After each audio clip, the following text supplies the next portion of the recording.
दोस्तों, गैजेटेड और non gazetted officer क्या होते हैं, किसकी पावर ज़्यादा होती है, ये सारी चीज़ें आपने कई बार सुनी होगी और आज यहाँ पर हम आपको इसके बारे में डिटेल में बताने जा रहे हैं और बहुत ही कम समय में। लेकिन उससे पहले आप सभी लोगों से रिक्वेस्ट है कि चैनल को सब्सक्राइब कर लीजिएगा, क्योंकि जब आप इसे सब्सक्राइब करेंगे तो इस प्रकार की महत्वपूर्ण सूचनाएं आप तक पहुंच पाएंगी। आइए जानते हैं गैजेटेड ऑफिसर और non gazetted officer. Gazetted officer को हिंदी में कहा जाता है राजपत्रित अधिकारी और नॉन गैजेटेड ऑफिसर को कहा जाता है अराजपत्रित अधिकारी।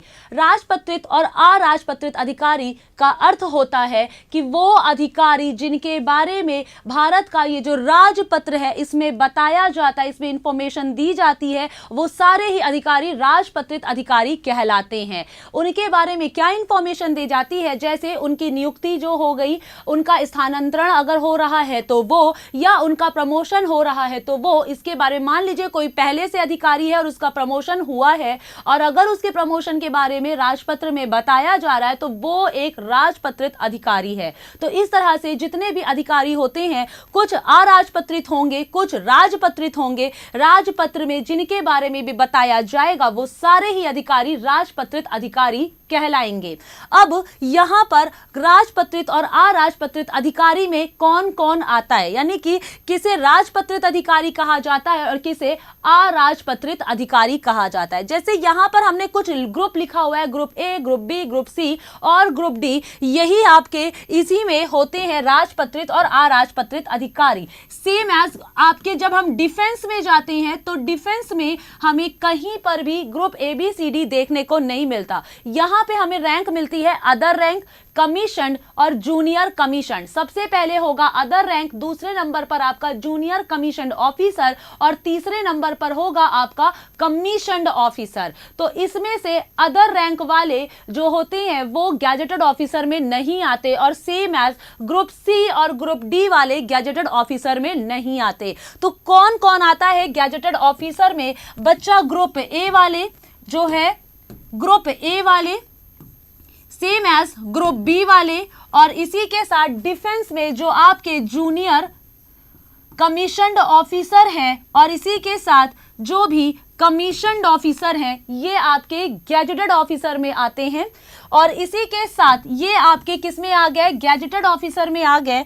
और लेकिन जो अराजपत्रित अधिकारी हैं तो अदर रैंक, डिफेंस में जो अदर रैंक वाले होते हैं और इसी में जो आपका ग्रुप सी और डी है ये भी अराजपत्रित अधिकारियों में आता है, यानी इनके विषय में राजपत्र में कुछ भी नहीं बताया जाता है।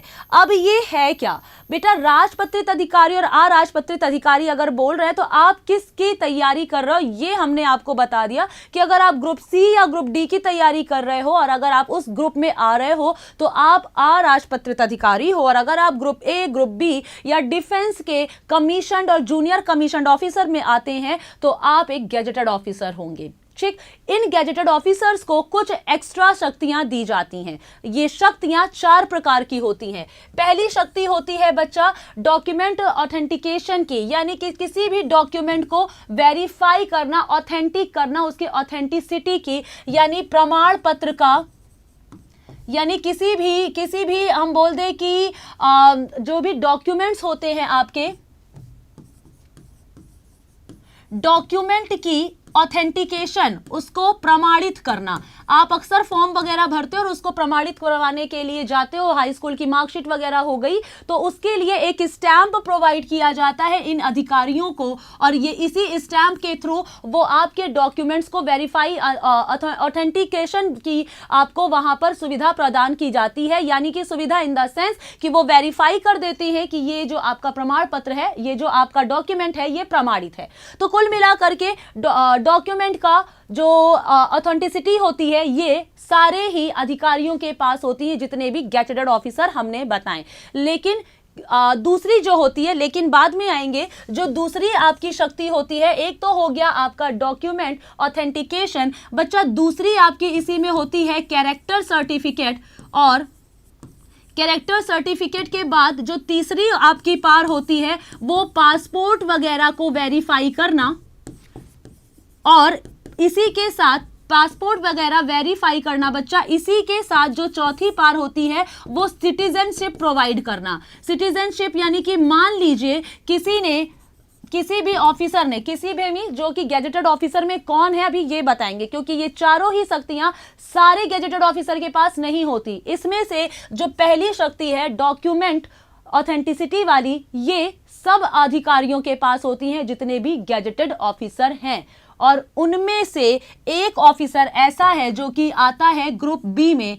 ग्रुप बी वाले जितने भी होते हैं बेटा, ग्रुप बी वाले, इनके पास सिर्फ और सिर्फ यही एक पार होती है, स्टैंप की पार, जो कि आपके डॉक्यूमेंट को वेरीफाई करते हैं, यानी कि प्रमाणित करते हैं, वेरीफाई इन द सेंस।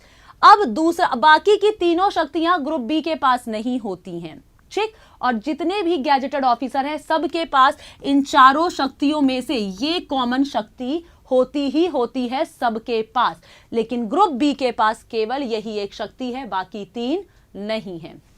अब नीचे की तीन पर आते हैं तो ये वाला जो आपकी पार है, सेकंड पार प्रोवाइड होती है डिफेंस के थ्रू और साथ में ग्रुप ए के थ्रू। ये जो गैजेटेड ऑफिसर है जो कि डिफेंस में आते हैं, जो कमीशनड हैं, उनके पास, और साथ ही में जो ग्रुप ए के जो भी गैजेटेड ऑफिसर हैं उनके पास ये शक्ति होती है कि वो कैरेक्टर सर्टिफिकेट वगैरह आपको प्रोवाइड कर देते हैं।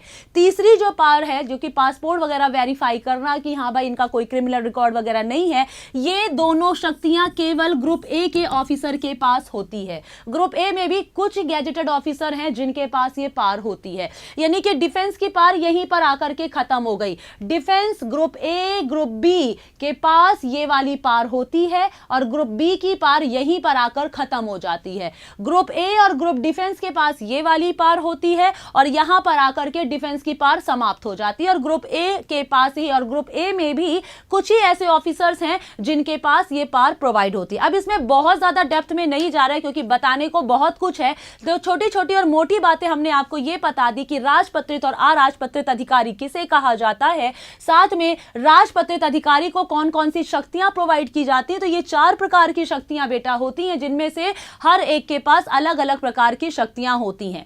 तो अब आप जान सकते होंगे कि आपके पास कौन सी शक्ति है, कौन सी शक्ति नहीं है, आप गैजेटेड ऑफिसर में हो या नॉन गैजेटेड ऑफिसर में। तो अब जब भी आप किसी फॉर्म को भरने चले तो एक बार आप ये जरूर जान लीजिएगा कि आप गैजेटेड ऑफिसर के अंदर आ रहे हैं या नॉन गैजेटेड ऑफिसर के अंदर। बच्चे ये इंफॉर्मेशन आप अपने दोस्तों के साथ जरूर शेयर कीजिएगा जिससे ज्यादा से ज्यादा लोगों के पास ये इंफॉर्मेशन पहुंच सके। Thank you very much.